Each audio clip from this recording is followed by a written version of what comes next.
ಬೋಲೆ ಬಾಬಾ. ಭಕ್ತಿಯ ಪಥ ಸರಳವಾಗಿರುವುದಿಲ್ಲ. ನೀನು ನಿನ್ನ ಆರಾಧ್ಯರ ಬಳಿಗೆ ತಲುಪಬೇಕೆಂದರೆ ನಿನ್ನ ಬಲ, ಬುದ್ಧಿ ಮತ್ತು ವಿದ್ಯೆ ಮೂರರ ಪರೀಕ್ಷೆಯೂ ನಡೆಯಬೇಕಾಗಿದೆ ಅಂಜನಿ ಪುತ್ರ. ಮಾತಾ, ನಮಗೇಕೆ ತಿಳಿಯಲಿಲ್ಲ ಈ ಸಂಪೂರ್ಣ ಲೀಲೆ ಮಹಾದೇವನ ರಚನೆ ಎಂದು? ಯಾವ ಲೀಲೆ ನಂದಿ? ಇದೇ ಪಿಶಾಚಿಗೆ ಸಹಾಯ ಮಾಡುತ್ತಾ ಮಾಡುತ್ತಾ ಮಾರುತಿ ದಾರಿಯನ್ನು ಕಂಡುಕೊಂಡರು. ಅದಾದ್ಮೇಲೆ ಮಾತೆಯವರ ಆಗ್ರಹದೊಂದಿಗೆ ಮಹಾದೇವ ಮಾರುತಿಗೆ ಮಾರ್ಗದರ್ಶನ ನೀಡುತ್ತಿದ್ದಾರೆ.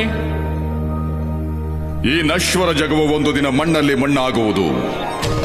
ಈ ಮಾಯೆಯ ಮೋಡಿ ತಿಳಿಯಲು ಮಾಡಿ ಅಲಾಕ್ ನಿರಂಜನ್ ಜಪ. ಅಲಾಕ್ ನಿರಂಜನ್. ಆಹಾ, ಎಂತ ಮಾತು ಹೇಳಿದ್ರಿ ಮಹಾನ್ ಭಾವರೇ, ಎಂತ ಮಾತು ಹೇಳಿದ್ರಿ. ಆದ್ರೆ ನೀವು ಹೇಳಿದ ಮಾತು ನಮಗೆ ಅರ್ಥನೇ ಆಗ್ಲಿಲ್ವಲ್ಲ. ಜ್ಞಾನದ ಗಂಗೆ ಹರಿಯುತ್ತೆ ನಮ್ಮ ಮಾತಲ್ಲಿ. ದೊಡ್ಡ ದೊಡ್ಡವರೇ ತಿಳಿಲಿಲ್ಲ ನಮ್ಮ ಮಾತಿನ ಆಳಾನ. ನೀನಿನ್ನು ಪುಟ್ಟ ಬಾಲಕ. ನಿಮ್ಮ ಮಾತು ನಿಜಾನೇ. ಆದ್ರೆ ನಮ್ಮಮ್ಮ ಯಾವಾಗ್ಲೂ ಹೇಳ್ತಿರ್ತಾರೆ ನಾವು ಕುಶಾಗ್ರ ಬುದ್ಧಿ ಇರೋರು ಅಂತ. ನೀವ್ ನಮಗ್ ಅರ್ಥ ಮಾಡಿಸಿದ್ರೆ ನಾವು ಅರ್ಥ ಮಾಡ್ಕೊಳ್ತೀವಿ. ನಾವು ಇನ್ನು ಚಿಕ್ಕೋರಲ್ವಾ, ನಮಗೆ ನಿಮ್ಮಷ್ಟು ಶಬ್ದ ಭಂಡಾರ ಇಲ್ಲ, ಇನ್ನು ಅಷ್ಟೊಂದೆಲ್ಲ ತಿಳ್ಕೊಂಡಿಲ್ಲ. ಇಲ್ದಿದ್ರೆ ನೀವ್ ಮಾತನ್ನ ಮುಗ್ಸೋಕಿನ ಮುಂಚೆನೆ ನಾವು ಎಲ್ಲ ತಿಳ್ಕೊಂತಿದ್ವಿ. ಮಾತೇನೋ ಚೆನ್ನಾಗಿ ಆಡ್ತೀಯ. ಏನ್ ನಿನ್ನ ಹೆಸರು? ನಮ್ ಹೆಸರು ಮಾರುತಿ ಅಂತ. ಮಾರುತಿ, ಈ ದೊಡ್ಡ ಕಾಡಿನಲ್ಲಿ ಪುಟ್ಟ ಬಾಲಕನಿಗೆ ಏನ್ ಕೆಲಸ? ನಿಜ ಹೇಳು, ಯಾರ್ ನೀನು? ನೀವೇ ಹೇಳಿದ್ರಿ ತಾನೇ ನೀವು ಮಹಾಜ್ಞಾನಿ ಅಂತ. ಅದಕ್ಕೆ ನೀವೇ ಹೇಳಿ ನಾವ್ ಯಾರು ಅಂತ.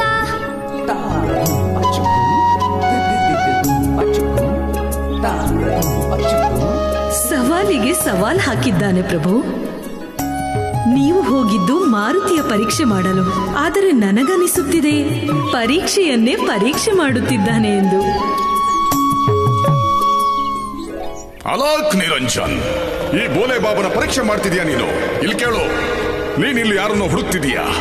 ನಿನ್ನ ಬಳಿ ಅಮೂಲ್ಯವಾದ ವಸ್ತು ಇದೆ, ಅದನ್ನ ನೀನು ಬಚ್ಚಿಡ್ತಾ ಇದೀಯಾ?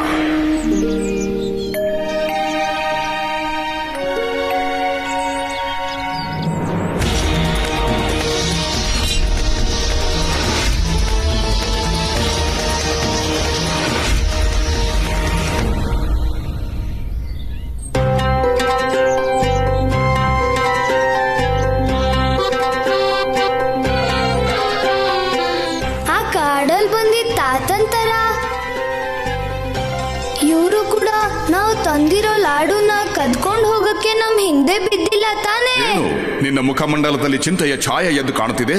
ಅದೇ ಹೇಳುತ್ತಿದೆ ನಾವು ಹೇಳ್ತಾ ಇರೋದು ಸರಿ ಅಂತ. ಯಾವ ಚಿಂತೆ? ನೀವ್ ಹೇಳ್ದ ಹಾಗೆ ನಮ್ಗೆ ಯಾವ ಚಿಂತೆನೂ ಇಲ್ಲ. ನೀವು ನಾವು ಇಬ್ರು ಕೂಡ ಅಪರಿಚಿತರು ಅಲ್ವಾ, ಅದಕ್ಕೆ ಇಬ್ರಿಗೂ ಒಳ್ಳೇದೇನಂದ್ರೆ ನೀವು ನಿಮ್ ದಾರಿಲಿ ಹೋಗಿ ನಾವು ನಮ್ ದಾರಿಲಿ ಹೋಗ್ತೀವಿ. ಪ್ರಣಾಮಗಳು. ಎಲ್ಲಿಗೆ ಹೋಗ್ಬೇಕು ಹೋಗು ನೀನು. ನಾವು ಹೊರಟ್ವಿ ಜ್ಞಾನ ಸರೋವರಕ್ಕೆ.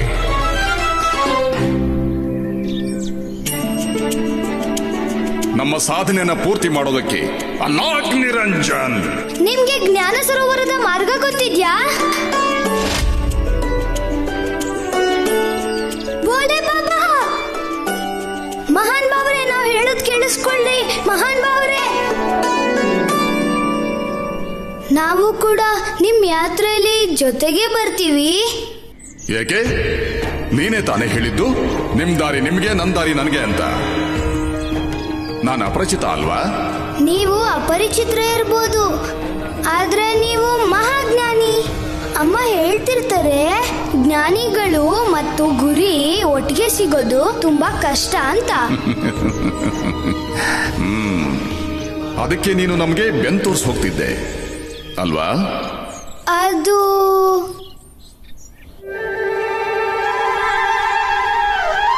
ನಾವಿದನ್ನ ತರೋಕ್ ಹೋಗಿದ್ವಿ. ಯಾಕಂದ್ರೆ ನೀವು ಕಣ್ಮುಚ್ಕೊಂಡು ಧ್ಯಾನ ಮಾಡುವಾಗ ನೆರಳಿಗೆ ಅಂತ ಇದನ್ನ ಉಪಯೋಗಿಸಬಹುದು.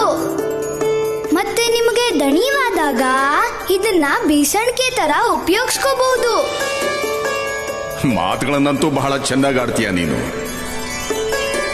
ಆದ್ರೆ ದಯವಿಟ್ಟು ನಮ್ಮನ್ನ ಬಿಟ್ಟೋಗ್ಬೇಡಿ ಮಹಾನ್ ಭಾವ್ರೆ. ಅಲಾಕ್ ನಿರಂಜನ್, ನಾವು ಮಸ್ತ್ ಮಲ್ಲಂಗಿ ಸಾಧು ಸನ್ಯಾಸಿ, ನಾವೊಬ್ರೆ ಹೋಗ್ತೇವೆ. ನಮಗೆ ಯಾರ ಜೊತೆಗಾರರ ಅವಶ್ಯಕತೆ ಇಲ್ಲ. ನಿಮ್ಮನ್ನ ನೋಡ್ತಾ ಇದ್ರೇನೆ ಗೊತ್ತಾಗ್ತಾ ಇದೆ ಮಹಾನ್ ಭಾವ್ರೆ.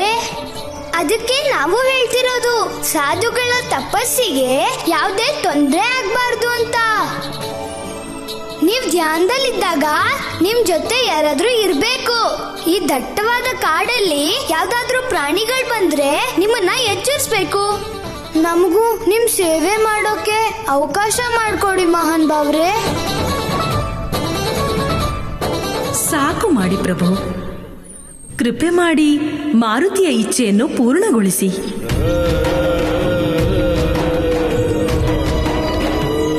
ಅಲಾಕ್ ನಿರಂಜನ್, ನಡಿ ಬಾಲಕ, ಹಿಡಿ ನನ್ನ ಕೈ, ಹೇಳು ಭೋಲೆನಾಥ್ಗೆ ಜೈ ಜೈ.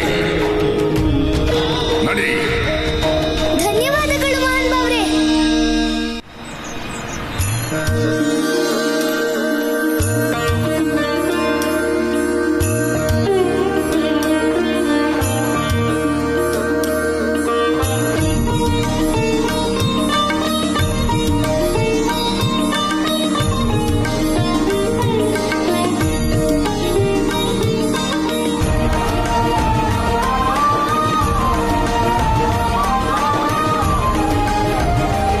ಶುಭಮಸ್ತು.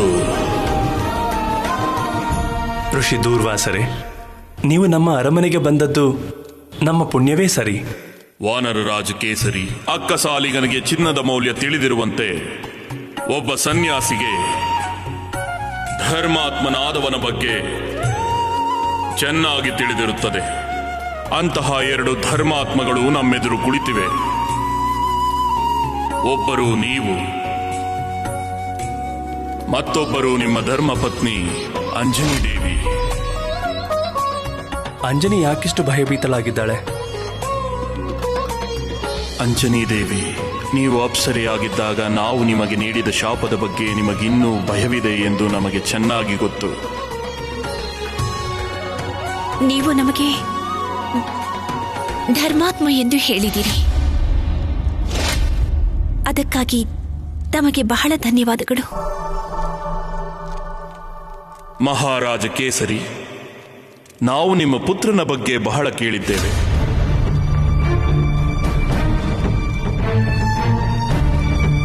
ಹೌದು ಋಷಿವರ್ಯ. ಮಾರುತಿ ಎಲ್ಲಿ ಮಾರುತಿ?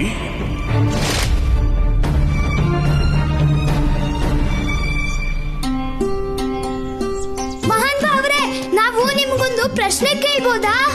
ವ್ಯರ್ಥ ಮಾತುಗಳನ್ನು ಆಡುತ್ತಿದ್ದರೆ ಸಾಧಕನ ಮನಸ್ಸು ವಿಚಲಿತವಾಗುತ್ತೆ. ನಾವು ಸಾಧಕರಲ್ಲ, ನಾವು ಒಬ್ಬ ಪುಟ್ಟ ಬಾಲಕ. ಮತ್ತೆ ಯಾತ್ರೆ ತುಂಬಾ ದೊಡ್ಡದಿದೆ. ನಾವ್ ಹೀಗೆ ಸ್ವಲ್ಪ ಮಾತಾಡ್ತಾ ಹೋದ್ರೆ ದಾರಿ ಸುಲಭ ಆಗುತ್ತೆ. ನಿನ್ನ ಮಾತು ಸರಿಯಾಗಿದೆ. ಕೇಳು, ನಿಮ್ಮೂರ್ ಯಾವುದು? ಇಲ್ಲಿಂದ ಉತ್ತರದ ಕಡೆಗೆ ಬಹಳ ದೂರದಲ್ಲಿ ಒಂದು ಪರ್ವತ ಇದೆ.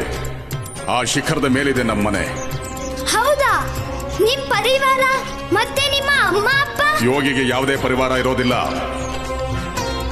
ಸಮಸ್ತ ಸೃಷ್ಟಿನೇ ನಮ್ಮ ಕುಟುಂಬ.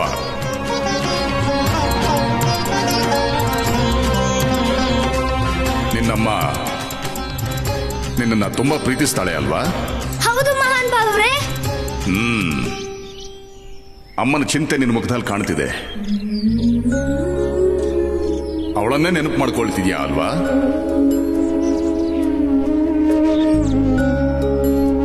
ನಮ್ಮಮ್ಮ ನಮ್ಮನ್ನ ಎಷ್ಟು ಪ್ರೀತಿ ಮಾಡ್ತಾರೆ ಅಂದ್ರೆ ಅಷ್ಟು ಪ್ರೀತಿ ಮಾಡೋರು ಈ ಸೃಷ್ಟಿಯಲ್ಲೇ ಇಲ್ಲ. ನಾವಿಲ್ದೆ ನಮ್ಮ ಅಮ್ಮ ಹೇಗಿರ್ತಾರೋ ಏನೋ ಗೊತ್ತಿಲ್ಲ. ಅವರು ನಮ್ಮನ್ನ ನೆನೆಸ್ಕೊಳ್ತಿರ್ಬೋದು.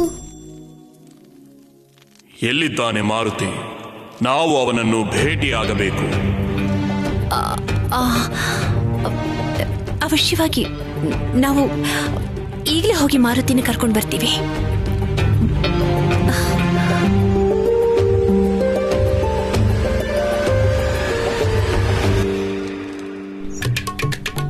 ನಮ್ಮಮ್ಮ ನಮ್ ಜೊತೆ ಇಲ್ಲ, ಆದ್ರೆ ಅವ್ರ ಆಶೀರ್ವಾದ ಸದಾ ನಮ್ ಜೊತೆ ಇರುತ್ತೆ. ಸತ್ಯ ಹೇಳಿದೆ.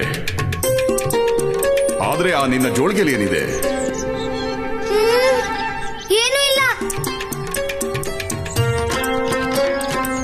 ಏನೂ ಇಲ್ಲ ಅಂದ್ಮೇಲೆ ಎದೆಗೆ ಕಪ್ಕೊಂಡಿದ್ಯಾ? ಗೊತ್ತಿತ್ತು ನಮ್ಗೆ ಇವ್ರ ಕಣ್ಣು ನಮ್ ಲಾಡು ಮೇಲೆ ಇದೆ ಅಂತ. ನಮ್ಮ ಅಮ್ಮನ ಪ್ರೀತಿ ಇದೆ ಈ ಲಡ್ಡುಲಿ.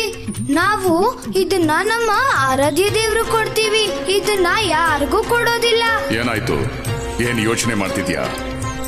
ವಿಶೇಷ ಏನಂದ್ರೆ ನಾವು ಯಾರನ್ನೋ ಭೇಟಿ ಆಗಕ್ ಹೊರಟಿದೀವಿ. ಇದ್ರಲ್ಲಿರೋ ಉಡುಗೊರೆನ ಅವ್ರಿಗೆ ಕೊಡ್ಬೇಕು. ಹೌದಾ? ಯಾವ ಉಡುಗೊರೆ?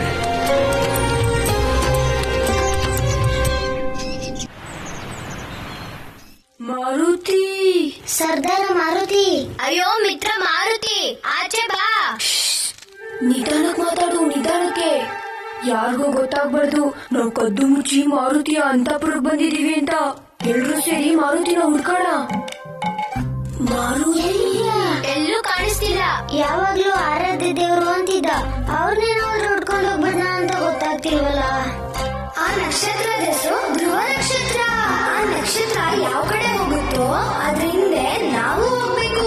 ಆಗ ನಮ್ಮ ಆರಾಧ್ಯ ದೈವ ಸಿಕ್ಬಿಡ್ತಾರೆ. ಬಂದು ಹೇಳ್ತಾ ಇರೋದು ಸರಿಯಾಗಿದೆ. ಹೌದು, ಮಾರುತಿ ಅವನ ಆರಾಧ್ಯ ದೇವ್ರನ್ನ ಹುಡ್ಕೋಕೆ ಹೋಗಿರ್ಬೇಕು. ಮಾರುತಿ, ಮಾರುತಿ, ಬೇಗ ಹೇಳಿ ಕಂದ. ಮಾರುತಿ, ಮಾರುತಿ, ಮಾರುತಿ, ಎಲ್ಲಿ ಹೊರಟೋದ್ರಿ ನೀವು? ಮಾರುತಿ ಎಲ್ಲಿ ಹೋದ್ರು? ಮಾರುತಿ, ಇದು ಆಟದ ಸಮಯ ಅಲ್ಲ ಕಂದ. ಋಷಿ ದುರ್ವಾಸರು ನಿಮ್ಮನ್ನ ಭೇಟಿ ಆಗ್ಬೇಕು ಅಂತಿದ್ದಾರೆ. ಮಾರುತಿ, ಮಾರುತಿ, ಅಂದ್ರೆ ಮಾರುತಿ ಇಲ್ಲಿಲ್ಲ ಅಂತಾಯ್ತು. ಪರವಾಗಿಲ್ಲ, ನಾವು ಮಾರುತಿನ ಹೊರಗಡೆ ಹೋಗಿ ಹುಡುಕ್ತೀವಿ.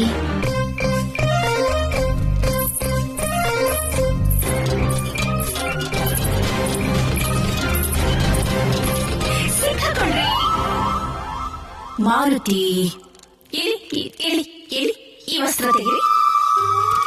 ಮಾರುತಿ, ಅಯ್ಯೋ ಸಿಕ್ಕಾಕೊಂಡ್ಬಿಡ್ತಾನೆ. ದಯವಿಟ್ಟು ವಸ್ತ್ರ ತೆಗಿರಿ. ಋಷಿ ದುರ್ವಾಸರು ಬಂದಿದ್ದಾರೆ, ನಿಮ್ಮ ಭೇಟಿ ಆಗ್ಬೇಕಂತೆ. ತೆಗಿರಿ ಮಾರುತಿ. ಶ್ರೇಯರಿ ಮಹಾರಾಣಿ, ನೀವು ಈ ಕೂಡಲೇ ಪಾಕಶಾಲೆಗೆ ಬರಬೇಕು. ದಾಸಿ ಹೇಳ್ತಿದ್ದಾರೆ ಹಾಲೆಲ್ಲ ಒಡೆದು ಹೋಗಿದ್ಯಂತೆ. ಅಯ್ಯೋ ದೇವ್ರೆ, ಹಾಲು ಹೊಡೆದಾಯ್ತಾ? ಮಾರುತಿ, ಬೇಗ ಸ್ನಾನ ಮಾಡಿಸಿ ಸಿದ್ಧ ಮಾಡಿ ಕರ್ಕೊಂಡು ಬನ್ನಿ. ಬನ್ನಿ ಮಾರುತಿ.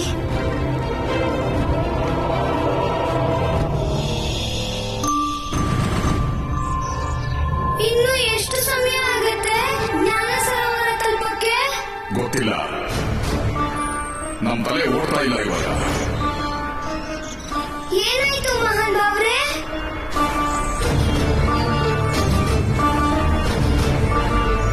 ಖಾಲಿ ಹೊಟ್ಟೆಯಲ್ಲಿ ನಮ್ಮಿಂದ ನಡೆಯೋಕ್ಕಾಗಲ್ಲ ಬಾಲಕ. ಇವರಂತೂ ನಮ್ ಲಾಡು ಹಿಂದೆನೆ ಬಿದ್ದಿದಾರನ್ಸುತ್ತೆ. ಯೋಗಿಗಳ ಮನ್ಸು ಸ್ಥಿರವಾಗಿರುತ್ತೆ. ತಮ್ಮ ಹಸಿವು ದಾಹಗಳನ್ನ ವಶದಲ್ಲಿ ಇಟ್ಕೋಬಹುದಲ್ವಾ? ವಿಷಯ ಮನಸ್ಸಿಂದಲ್ಲ, ಈಗ ಹೊಟ್ಟೆದಾಗಿದೆ. ಎಲ್ಲಿವರೆಗೂ ಭೋಜನ ಹೊಟ್ಟೆ ಬೀಳಲ್ವೋ ಅಲ್ಲಿವರೆಗೂ ನಮ್ಮ ಕಾಲುಗಳು ಮುಂದೆ ಹೋಗಲ್ಲ. ನಮಗನ್ಸುತ್ತೆ ಇವ್ರು ಲಾಡು ಬಿಡಲ್ಲ. ನಮ್ಗೆ ವಿಳಂಬ ಆಗ್ತಿದೆ ಮಹಾನ್ ಬಾವ್ರೆ. ನಿನಗೆ ಅರ್ಥ ಇರಬಹುದು, ನಮ್ಗಲ್ಲ.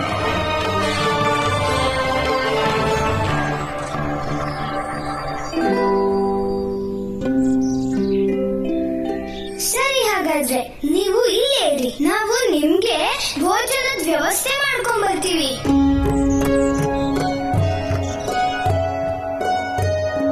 ಜೋಳಿಗೆನ ಯಾರು ಹೊತ್ಕೊಂಡಿರ್ತಾ ಇದೆಯಾ? ಅದನ್ನ ಇಲ್ಲೇ ನಮ್ಮ ಎದುರಿಗೆ ಇಟ್ಟು ಹೋಗು. ಇಲ್ಲ ಮೋಹನ್ ಬಾಬುರೆ, ಇದನ್ನ ಇಡಕ್ ಆಗೋದಿಲ್ಲ.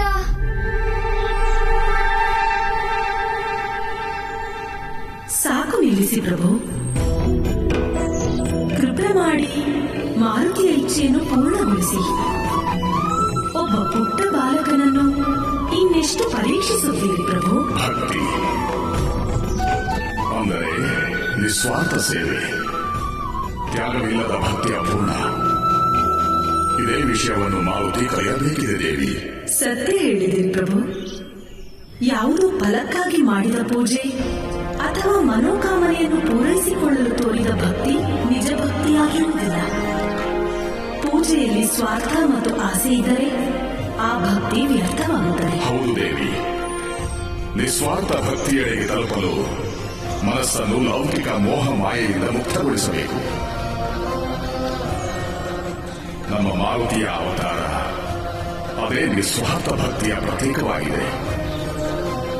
ಅದಕ್ಕಾಗಿ ಮಾರುತಿ ಈ ಯಾತ್ರೆಯ ಕ್ರಮದಲ್ಲಿ ತ್ಯಾಗದ ಮಹತ್ವವನ್ನು ಅರ್ಥ ಮಾಡಿಕೊಳ್ಳಬೇಕು. ಅಷ್ಟು ದೊಡ್ಡ ಯೋಗಿಯಾಗಿ ಹಸಿವು, ನಿದ್ರೆ, ದಾಹಗಳನ್ನ ನಿಯಂತ್ರಣದಲ್ಲಿ ಇಟ್ಕೊಳ್ಳೋಕ್ಕಾಗಲ್ವಾ?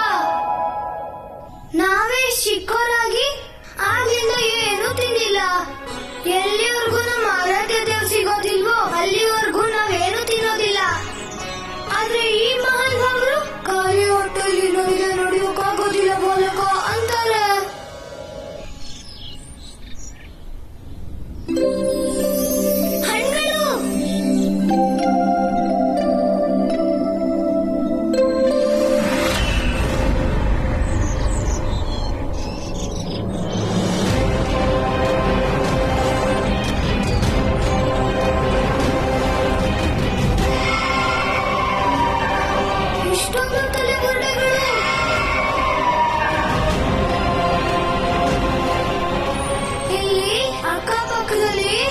ಶಕ್ತಿಗಳಿವೆ ಅನ್ಸುತ್ತೆ. ಚತುರ ಅತಿ ಕ್ರೂರ.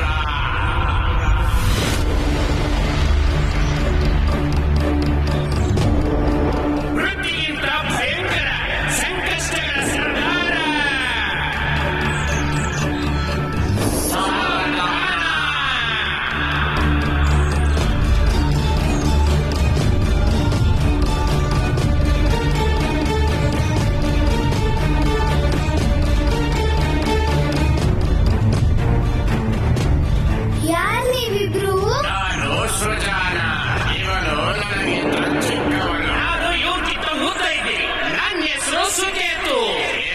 ಹೇಳ್ಬೇಡ, ನಾನು ನಿನಗಿಂತ ಉದ್ದ. ಇಲ್ಲ ಇಲ್ಲ, ನಾನು ನಿನಗಿಂತ ಉದ್ದ ಇದ್ದೀನಿ. ನಾನು ನಿನಗಿಂತ ಉದ್ದ. ಇಲ್ಲ, ನಾನು ನಿನಗಿಂತ ತುಂಬಾ ಉದ್ದ ಇದ್ದೀನಿ. ವಾನರ ಬಾಲಕ, ನೀನೇನು ಹೇಳ್ಬೇಡ. ನಾವು ಕೇವಲ ಈ ವೃಕ್ಷದ ರಕ್ಷಕರು.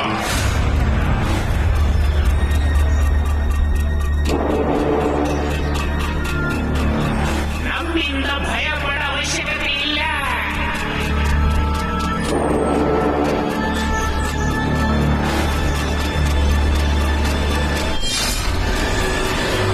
ನೀವಿಬ್ರು ನಿಜ ಹೇಳಿ, ನೀವಿಬ್ರೇನಾ ಇವರನ್ನೆಲ್ಲ ಕೊಂದಿದ್ದು? ಇಲ್ಲ ಇಲ್ಲ, ನಾವು ಸ್ವತಃ ದುರ್ಬಲರು. ನಾವು ಬೇರೆಯವ್ರನ್ನ ಹೇಗೆ ಕೊಲ್ಲೋದಕ್ಕೆ ಸಾಧ್ಯ? ನಮಗೆ ಬೇರೆಯವ್ರನ್ನ ಚೂಟೋದಕ್ಕೂ ಆಗೋದಿಲ್ಲ. ಆಗ್ಲೇ ಹೇಳಿದ್ರಿ ನಾವು ಕ್ರೂರಿಗಳು ಮತ್ತೆ ಭಯಂಕರರು ಅದು ಅಂತ. ಕೇವಲ ನಿಮ್ಮನ್ನ ಹೆದರಿಸೋಕೆ. ಯಾವುದೇ ಅಪರಿಚಿತ ವ್ಯಕ್ತಿ ಬಂದ್ರು ನಾವು ಹೀಗೆ ಹೇಳೋದು. ಹಾಗಾದ್ರೆ ಗುಂಡೆಗಳ್ಯಾರ್ದು? ಹೀಗೆ ಬಹಳ ಜನ ಈ ಕಾಡಿನಲ್ಲಿ ಅಲ್ದಾಡ್ಕೊಂಡು ಬರ್ತಾರೆ. ಆಮೇಲೆ ಅವ್ರಿಗೆ ಗೊತ್ತಿಲ್ಲದೆ ಈ ಬಾವಿನ ಬೀಳ್ತಾರೆ. ನಾವು ಸಹ ಅದೇ ಪರಿಸ್ಥಿತಿಯಲ್ಲಿ ಹಣ್ಣುಗಳನ್ನ ಹುಡುಕ್ತಾ ಈ ಕಾಡಲ್ಲಿ ಅಲಿತಿದೀವಿ. ಹೋಗಿ ಹೋಗಿ, ನಿಮಗಾಗಿ ಹಣ್ಣುಗಳು ಕಾಯ್ತಾ ಇದ್ದಾವೆ. ಹೋಗಿ ಕಿತ್ಕೊಳ್ಳಿ. ಆದ್ರೆ ನಮ್ಮಿಂದ ಅನುಮತಿನ ಪಡೆದ ಮೇಲೆ. ಯಾಕಂದ್ರೆ ನೀವು ಈ ವೃಕ್ಷದ ರಕ್ಷಕರು. ಈ ಬಾಲಕ ಬಹಳ ಬುದ್ಧಿವಂತ. ಹಾಗಾದ್ರೆ ಅನುಮತಿ ಕೊಡಿ. ಹಾಗಲ್ಲ, ತಲೆಯನ್ನ ಬಾಗಿಸಿ ಕೇಳಬೇಕು, ವಿನಮ್ರತೆಯಿಂದ ಕೇಳಬೇಕು.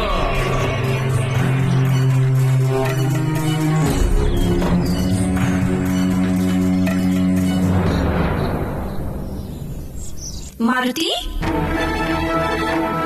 ಮಾರುತಿ, ಮಾರುತಿ, ಏನಾಯ್ತು? ಯಾಕೆ ಇಷ್ಟೊತ್ತು ಮಾಡ್ತಿದ್ರಿ? ಮಾರುತಿ, ನಾವು ನಿಮ್ಗೆ ಹೇಳಿರ್ಲಿಲ್ವಾ ಋಷಿ ದೂರ್ವಾಸರು ನಿಮ್ಮನ್ನು ಭೇಟಿಯಾಗಬೇಕಂತೆ? ಬನ್ನಿ. ಇನ್ನು ಎಷ್ಟು ಹೊತ್ತು ಕಾಯಬೇಕು ಮಹಾರಾಜ ಕೇಸರಿ? ನಿಮ್ಮ ಪುತ್ರನ ದರ್ಶನ ಇಷ್ಟೊಂದು ದುರ್ಲಭವೇ?